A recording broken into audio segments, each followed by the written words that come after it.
Hello everyone, my name is Mohammad Janzeb and today I'm going to present our paper titled as Privacy Enhanced Image Registration in Remote Sensing via Federated Learning. So before we start, what is image registration and what is the purpose of image registration in remote sensing? So basically in remote sensing applications, a lot of data is basically image-based data and that data is collected through satellite imagery, or it could be from airplane, or it could be from drone. And most of the time that image quality is very bad. It has noise in it, it has blur, and it has distortion. And in order to make it work with that image restoration methods are used so that the image could be enhanced, noise could be removed, and the blurriness could be increased, and contrast could be added so that scientists can make better judgment on the image and whatever data that they get, so they can use it for land cover mapping, environment monitoring, or disaster response. In this scenario, we feel like there's a huge challenges of data privacy because any unauthorized user or adversarial record can basically poison your data or poison your model or training and etc. And doing so, your accuracy will be affected. So there's a huge gap in the data privacy in the remote sensing environments, and there's a huge concern that data will be misused and there will be exploitation in the data itself. So in order for any remote sensing application to comply with government regulation and ethical guidelines, there is a need for data privacy and privacy preservation. So that's why we want to bring to your attention our paper. In this paper we try to implement a DMCN, which is a deep memory connected neural network, which is used for image registration, and we combine it with federated learning environment. For this, we picked our own data decoupled federated learning framework because we were more familiar with it, and we had and also our framework provides more scalability and significance in terms of improvement in data privacy as well.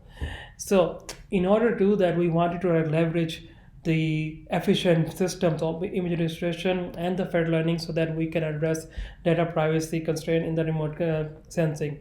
And we wanted to provide a more of a practical and scalable approach in this application so that we actually can contribute real time in the privacy preservation systems and improve privacy preservation in the remote sensing applications.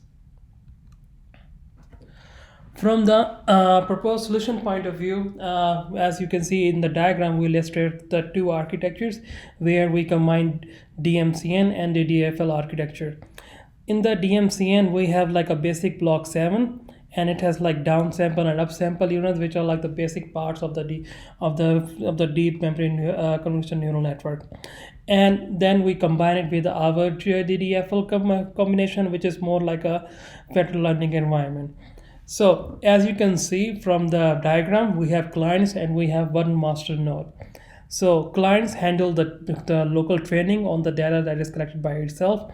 The training and the model updates that are being collected through the DMCN are get transferred through a network card to a database middleware. In our case, the data middleware is data lake, but our DDFL framework is flexible, so you can also integrate MongoDB or PostgreSQL or any other database system that you like. For our case, to keep things simple and heterogeneous, we use data lake for that purpose. So once the model is being sent to a database middleware, the master node can basically do the aggregation and then send the data back to the client for further iterations and processes that were needed for the application. And the same aggregation could be used for the output layer, and you can basically get iterated based iteration on that case for the model updates.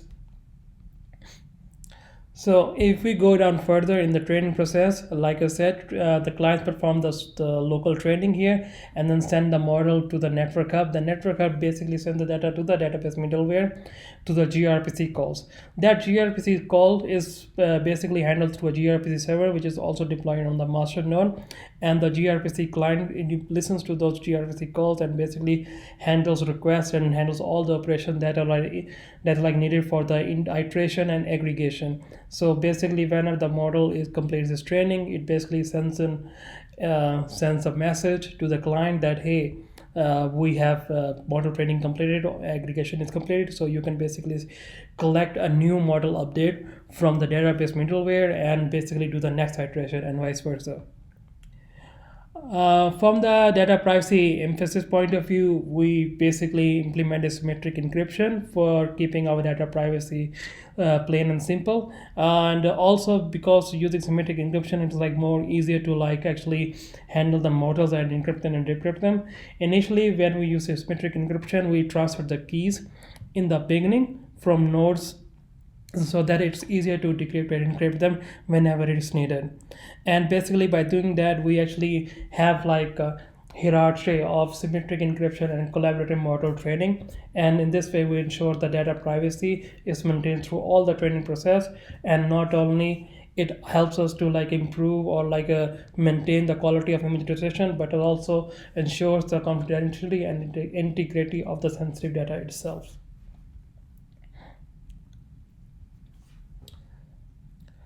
From the experiment point of view, we have 3 nodes that we borrowed from cloudlab.us.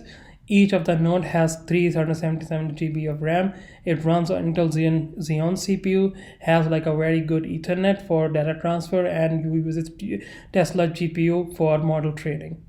For dataset, we utilize UC Mercer dataset, which has like 21 land use case images, like forest, river, airplane, and a building. For our case, we use the runway 82 class dataset, which has images from the runway. So moving on to the results, we implemented our experiment on the UC Mercer dataset, and then we compare it through the baseline DMCN, which has noise included through the Gaussian method, which is DMCN-S, and the noise included through the blind noise level, which is DMCN-B. And then we included some noise level, and then we compared them. Once we compared all those results to the baseline, we see from the diagram here that the ground truth is this one, and then we added the noise in it, and through the blind noise and through the Gaussian noise, we see the difference here. From our experiments, we see the noise difference is not so much in terms of like the baseline DMCN, and the quality of the dataset and the experiment is about the same. It may, however, DMCN has a little bit of like contrast and it has a little bit of lower quality, but it's like very negligible and you can't like really notice it. So from the noise level that we collected from this output was a noise level of 25, but we also collected the data sets and the noise levels from like and the values of it from like different variations as well.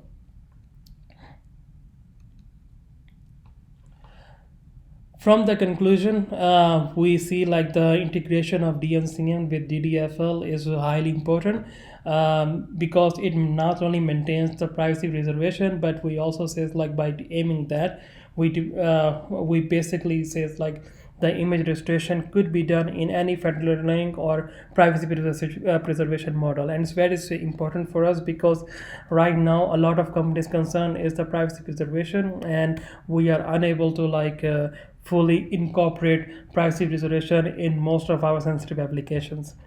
From the key point of view, we also see is like data confidentiality is still maintains in the DDFL framework, and we see like there's a huge application of DDFL with other frameworks as well, because in remote sensing images they are more advanced and complex problems as well. And utilizing this paper and the proposed solution, we feel like this architecture could be exported and integrated with all those complex neural networks as well, and it will have like much more effective results. We from our analysis also insight like DMCN works in like Gaussian denoising, and also it has surpassed conventional models like DMCNN results. Also from DMCN point of view, DMCNN has performed a little bit better, but our method through the DMCN has improved a lot. So we actually demonstrate through our federal learning and from image registration methods that our system basically adhere to the challenges that occurs in the image registration and the data privacy itself. And in the last, we see like we basically bridge the gap between the image registration and the data privacy in remote learning. And our research shows a very potential in the privacy preservation systems in the remote sensing scenarios, which is very sensitive in nature. Here are the two significant researches that we combined. First research is the famous paper about the deep memory connected neural network for optical remote image sensing restoration, from where we collected our DMCN model. And the second paper is the DDRL framework, which is the scalable framework for the federal learning environment. Thank you. If you have any questions, please reach out to me through email. I'll be happy to answer your questions from there. Thank you so much, and thank you so much, ISDFS, for accepting our paper and giving us this opportunity.